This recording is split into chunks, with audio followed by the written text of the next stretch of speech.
मोकामधील फरार आरोपी जो निलेश गायवळ आहे ती सर्व गँगच्या ह्याच्यावरती पोलिसांना कारवाई सुरू होती. कारवाई दरम्यान आपल्याकडे एक तक्रारदार आले. तक्रारदार वगैरे असं म्हटलेलं की त्यांनी जी बांधलेली स्कीम आहे त्या स्कीममध्ये म्हणजे ते बिल्डर आहे त्या स्कीममध्ये निलेश गायवळ बंधू आणि जे बाकीचे इतर साथीदार यांनी त्या ठिकाणी माझ्या परमिशनच्या तो या ठिकाणी बांधतो कसा हे ते बांधू शकत नाही कोणी.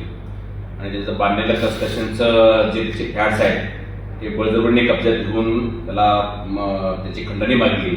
त्याबद्दल 10 फ्लॅट जवळपास त्यांनी ताब्यात घेतले. त्याचे काही साथीदार त्या ठिकाणी त्यांनी ठेवले आणि इलिगली त्याच्या नातलगामार्फत तो त्याची भाडं पण स्वतःकडे घेत होता.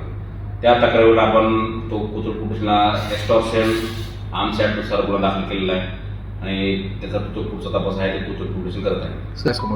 फिर्यादीने तक्रारदाराने ज्यांची नावं सांगितली आहेत त्याच्यामध्ये निलेश गायवळ, त्याचा भाऊ सचिन गायवळ, बाकीचे इतर त्याचे साथीदार आहेत की त्यांनी संगनमताने मिळून त्या ठिकाणी त्याला धमकावून फ्लॅट ताब्यात देण्यास भाग पाडले आणि काही त्या ठिकाणी त्याला शिव्या करून आणि ते धमकी देऊन दुसरा जो नातलग आहे त्याच्यामार्फत तो त्याचे भाडं पण जे आहे भाडेकरी दुसरे भाडेकरी ठेवून त्या भाडेकरूंचे पैसा सुद्धा यांच्या गँगमध्ये लोकांकडे तो जात होता. त्यांनी सुद्धा जी बिल्डिंग बांधली होती आणि त्या बिल्डिंगचा अवैध कब्जा घेऊन खंडणीसारखा प्रकार आहे त्याच्यामुळे तो गुन्हा दाखल केला. सर हे कधीपासून सुरू होतं आणि म्हणजे आतापर्यंत हे भाडं घेत होते का म्हणजे खंडणी?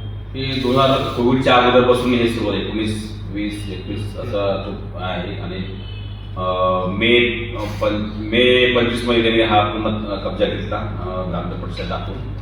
तर त्यानंतर आज आपल्याकडे फिर्यादी आले. फिर्यादीने सांगितल्याप्रमाणे ते आपण त्याचा एफआयआर दाखल केला. सर फिर्यादी यांच्या डोक्याला गन लावली होती असं देखील तक्रारीत नमूद आहे. फिर्यादी जे त्यांनी माहिती सांगितली आपल्याला ज्या प्रकारे त्यांनी सांगितली त्याच प्रकारे ती फिर्याद आपण दाखल करून घेतली. रोकठोक महाराष्ट्राला सबस्क्राईब करा आणि बेल आयकॉनवर क्लिक करायला विसरू नका.